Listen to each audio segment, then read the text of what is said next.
Hello friends, आप लोगों का स्वागत है हमारे यूट्यूब चैनल पर। जैसा कि आप लोग जान रहे हैं, किसी भी कम्पिटिटिव एग्ज़ाम में मैथ का काफ़ी अहम रोल होता है। मैथ से काफ़ी क्वेश्चन पूछे जाते हैं। रेलवे ग्रुप डी का एग्ज़ाम होने वाला है, जिसमें कि लगभग 2 महीने बाकी हैं। और उसके अलावा रेलवे में एएलपी, एनटीपीसी, इन सब का भी वैकेंसी निकलता रहता है। साथ ही साथ सीटेट, जो बेसिक टीचर हैं उनके लिए ये सीटेट और यूपी टेट एग्ज़ाम पास करना ज़रूरी है। सीटेट का अभी डेट नहीं आई है, लेकिन लगभग दिसंबर या जनवरी में उसकी डेट आ सकती है। तो सीटेट में या रेलवे ग्रुप डी, जिसका अभी 2 महीने बाद एग्ज़ाम है, या एएलपी और एनटीपीसी में, इन सब में मैथ जो होता है, बेसिक मैथ है, उसके काफ़ी क्वेश्चन आते हैं। जैसे कि ग्रुप डी की बात हम कर लें तो इसमें अभी रेलवे में 25 क्वेश्चन आपको मैथ के देखने को मिल जाएंगे, और सीटेट में भी ऐसे ही 25 नंबर के मैथ्स आपको देखने को मिल जाएंगे। तो उसी क्रम में ये हमारा वीडियो है, और आगे भी ऐसे वीडियो हम बनाते रहेंगे एक एक टॉपिक पर, जैसे कि काम समय, चाल और दूरी, भिन्न, लघुत्तम समापवर्त और महत्तम समापवर्त, जिसको कि एलसीएम और एचसीएफ भी बोलते हैं, ट्रिग्नोमेट्री का और परसेंटेज का, प्रॉफिट एंड लॉस का, उन सब क्वेश्चनों के भी हम वीडियो बनाएंगे। तो आप लोग हमारे चैनल को अगर सब्सक्राइब नहीं किए तो सब्सक्राइब कर लीजिए, और बेल आइकन भी प्रेस कर लीजिएगा, ताकि नए वीडियो आप लोगों को मिलते रहे। तो चलिए, टाइम ना लॉस करते हुए हम इस वीडियो को शुरू करते हैं। और इस वीडियो में हमको मेनली देखना है नंबर्स के बारे में। तो हमारे जो नंबर होते हैं, वो सबसे पहला होता है, वो होता है नेचुरल नंबर। और नेचुरल नंबर को ही बोला जाता है प्राकृतिक संख्याएं। प्राकृतिक संख्याएं वो होती हैं जिससे कि हम किसी चीज़ को काउंटिंग करते हैं, किसी चीज़ की गिनती करते हैं। जैसे कि 1, 2, 3, 4, 5, ऐसे ही ये जाकर इन्फिनाइट तक, इसको हम क्या बोलते हैं? प्राकृतिक संख्याएं। तो एक नंबर के क्वेश्चन में ऑप्शन दिया जाएगा, 4 ऑप्शन रहेंगे, और पूछा जाएगा इनमें से कौन सी प्राकृतिक संख्याएं नहीं है। अब उस ऑप्शन में अगर 0 लिखा हुआ है तो 0 हमारा नेचुरल नंबर नहीं होता है। अगली जो हमारी संख्या है उसको बोला जाता है होल नंबर। होल नंबर होता है मतलब पूर्ण संख्या। पूर्ण संख्या जो होती है वो हमारी 0 से स्टार्ट होती है। तो 0, 1, 2, 3, 4, इस तरह करके ये जाती है इन्फिनाइट तक। तो जो हमारा होल नंबर होगा, जिसको कि पूर्ण संख्या कहेंगे, वो 0, 1, 2, 3, 4 इस टाइप का ये रहता है। फिर है हमारा इंटीगर नंबर। इंटीगर जो नंबर होता है उसको हम बोलते हैं पूर्णांक संख्या। और ये जो हमारी पूर्णांक संख्या होती है, ये माइनस में भी हो सकती है और प्लस में भी जाएगी। जैसे मान लेते हैं 0 हम ले लेते हैं। अब 0 से अगर हम आगे बढ़ेंगे तो 1, 2, 3, 4 प्लस में है, ये इन्फिनाइट तक जाएगा। और अगर 0 से हम माइनस में आ रहे हैं तो 0 से ठीक पहले हमको -1 देखने को मिलेगा, उससे पहले -2 होगा, उससे पहले -3 होगा, उससे पहले -4 होगा, और ऐसे करके ये चलता चला जाएगा। मतलब जो पूर्णांक संख्याएं हैं वो माइनस से स्टार्ट होकर 0 तक आती हैं, और 0 से स्टार्ट होकर आगे इन्फिनाइट तक जाती हैं। इनको बोला जाता है इंटीगर नंबर, यानी पूर्णांक संख्या। अब आप जैसा कि पूर्णांक संख्या में देख ही रहे हैं, निगेटिव भी है और पॉजिटिव भी है। तो इनको 2 पार्ट में इसको रख लिया जाता है, जिसको कि कहा जाता है धनात्मक पूर्णांक संख्याएं और ऋणात्मक पूर्णांक संख्याएं। तो जो हमारी धनात्मक पूर्णांक संख्याएं होंगी वो होंगी हमारी 1, 2, 3, 4 इस तरह करके इन्फिनाइट तक। और जो हमारी ऋणात्मक पूर्णांक संख्याएं होंगी वो होगी -1, -2, -3, -4, -5, और इस तरह करके ये इन्फिनाइट तक जाएगा। फिर हमारा आता है इवन नंबर, जिसको कि हम सम संख्या बोलते हैं। और दूसरा होता है हमारा ऑड नंबर, जिसको कि हम विषम संख्याएं बोलते हैं। तो जो हमारी सम संख्या होती है, यानी इवन नंबर होता है, वो हमारी 2 से डिवाइड होने वाली होती हैं। जैसे 2, 4, 6, 8, 10, ऐसे ऐसे करके ये आगे बढ़ेंगी इन्फिनाइट तक। और जो हमारी ऑड संख्या होगी, यानी विषम संख्या, वो 2 से डिवाइड नहीं होती हैं। जैसे कि 1, 3, 5, 7, 9, 11 और ये करके इन्फिनाइट तक। अब इसमें किस टाइप के क्वेश्चन बनते हैं?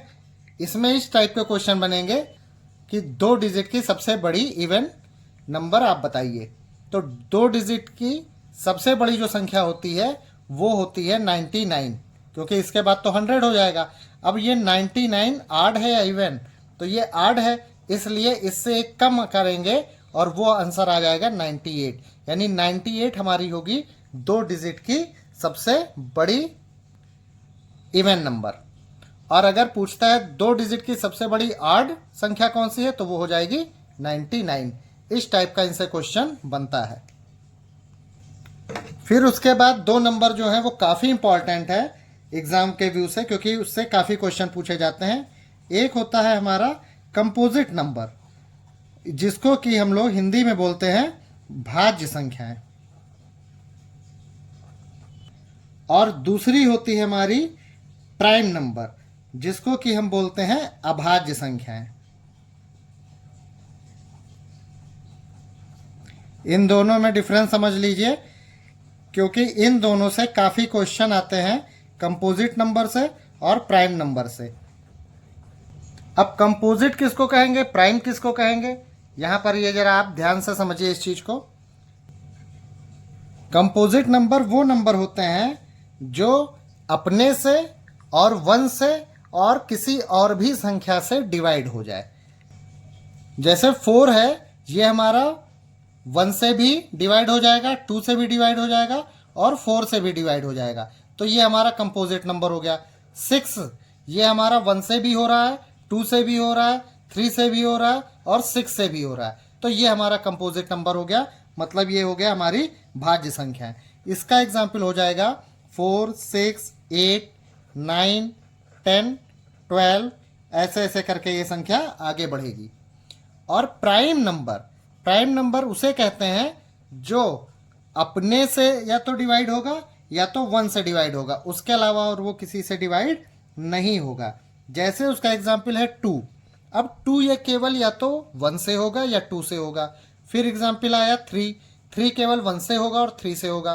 4 हमारा कंपोजिट नंबर है। फिर आएगा 5 या तो 1 से डिवाइड होगा या 5 से डिवाइड होगा। 6 नहीं हो सकता है क्योंकि वो 2 और 3 दोनों से डिवाइड हो रहा है, तो कंपोजिट हो गया।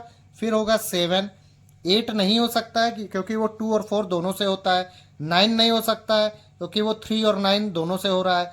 10 नहीं हो सकता है क्योंकि वो 2 और 5 दोनों से हो रहा है। 11 फिर ये हमारा अगला प्राइम नंबर आ गया। फिर 12 नहीं होगा, फिर होगा 13। 14 नहीं होगा, 15 नहीं होगा, 16 नहीं होगा, अगला फिर रहेगा 17। ऐसे ऐसे ये संख्या आगे बढ़ेगी। कहने का मतलब वो सभी संख्याएं जो सिर्फ 1 से डिवाइड हो रही हैं और स्वयं अपने से डिवाइड हो रही हैं, उनको बोला जाता है अभाज्य संख्याएं, जिसको कि इंग्लिश में बोलते हैं प्राइम नंबर। और जो संख्या अपने से, 1 से और किसी और से भी डिवाइड हो रही है, उसको बोलते हैं कंपोजिट नंबर या भाज्य संख्याएं। अब इसमें अक्सर बहुत इंपॉर्टेंट है ये, लगभग हर दूसरे तीसरे जो कॉम्पिटिटिव एग्जामिनेशन होते हैं उसमें अक्सर ये पूछ लिया जाता है कि 1 to 50 इसके बीच में जो हमारे प्राइम नंबर हैं या भाज्य संख्याएं हैं उनकी संख्या कितनी होगी। या पूछ लेगा 1 to 100 के बीच में डिजिट लिखी हुई है, उसके बीच में जितने प्राइम नंबर आए उनकी संख्या कितनी होगी।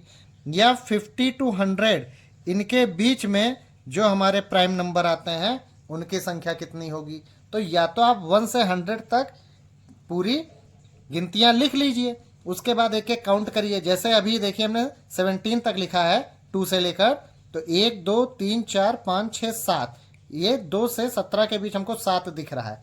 तो ऐसे ही 1 और 50 के बीच में कितना दिखेगा, तो या तो आप लिख लीजिए और या आप इसको सीधे याद कर सकते हैं।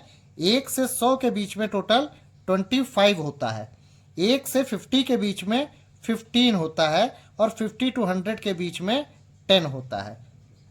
यानी 1 to 100 अगर आप देखेंगे कि उसके बीच में कितने प्राइम नंबर आते हैं, तो 25 नंबर आएंगे। तो ये आप इसको डायरेक्ट भी याद कर सकते हैं क्योंकि काफ़ी एग्जाम में ये पूछा जाता है। फिर एक चीज हमारा और बचा है परमेय संख्या और अपरमेय संख्या। परमेय संख्या को बोलते हैं रेशनल नंबर। इंग्लिश हिंदी दोनों हम इसलिए बता दे रहे हैं, कभी कभी क्या होता है कि एग्जाम में अगर हिंदी और इंग्लिश में कंफ्यूजन होता है तो इंग्लिश वाले को माना जाता है कि वो सही लिखा है, तो इंग्लिश वर्जन ही उसका पढ़ा जाता है। ये रेशनल नंबर मतलब होता है परमेय संख्या, और इर्रेशनल IRRATIONAL इर्रेशनल नंबर जो होता है उसको बोलते हैं अपरिमेय संख्या। अब इन दोनों में डिफरेंस समझ लीजिए कि परमेय संख्या किसको कहते हैं और अपरिमेय संख्या किसको कहते हैं। तो यहां पर ध्यान से देखिएगा, रेशनल नंबर यानी परमेय संख्या वो संख्या होती है जिसको कि P/Q के फॉर्म में लिखा जा सकता है, जिसमें कि ये जो Q है ये 0 नहीं होगा। P/Q के फॉर्म में लिखा जा सकता है लेकिन Q 0 में नहीं होगा। जैसे एग्जाम्पल के तौर पे 2, इस 2 को हम 2/1 भी तो लिख सकते हैं, तो 2 हमारा क्या हो गया, परमेय संख्या हो गया। उसके अलावा 0.25 अगर लिखा हुआ है तो 0.25 को हम लोग क्या लिख सकते हैं, ये इक्वल टू 1/4 हम लिख सकते हैं, तो 0.25 भी हमारा परमेय संख्या हो गया। √4 ये हमारा 2 आ जाएगा और 2 को फिर से 2/1 लिखा जा सकता है, यानी हमारा √4 भी परमेय संख्या हो गया। कहने का मतलब है वे संख्याएं जिन्हें दो पूर्णांकों के अनुपात में यानी P/Q के अनुपात में व्यक्त किया जा सकता है, जिसमें कि Q शून्य नहीं है तो उसको परमेय नंबर कहा जाएगा। और वो संख्याएं जिन्हें दो पूर्णांकों के अनुपात के रूप में यानी P/Q के रूप में व्यक्त नहीं किया जा सकता है, वो हो जाएंगी हमारी इर्रेशनल नंबर यानी अपरिमेय संख्या। एग्जाम्पल के तौर पे जैसा ही हमने बताया, उसके अलावा 1.77 भी ये परमेय संख्या हो गई। अपरमेय संख्या जैसे हमारा पाई का मान क्या होता है 22/7 यानी 22/7, जिसका कि मान होता है 3.141414, वो इन्फिनाइट तक चला जाएगा, तो उसको अपरिमेय संख्या में रखा जाएगा। जैसे हम कर लेते हैं √5, अब √5 हमारा पॉइंट में निकलेगा, ठीक है, तो उसको हम अपरिमेय संख्या कहेंगे। √7, √11, √13 ये सब हमारी जो है वो सब क्या है, ये सब अपरिमेय संख्या है।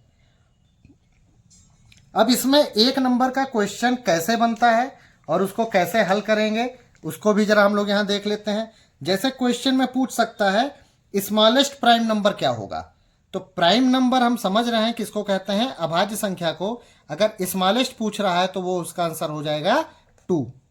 अगर पूछ रहा है स्मॉलेस्ट कंपोजिट नंबर क्या होगा, तो जो हमारा कंपोजिट नंबर है यानी भाज्य संख्या है वो 4 से स्टार्ट होता है, तो सबसे स्मॉलेस्ट हो जाएगा 4।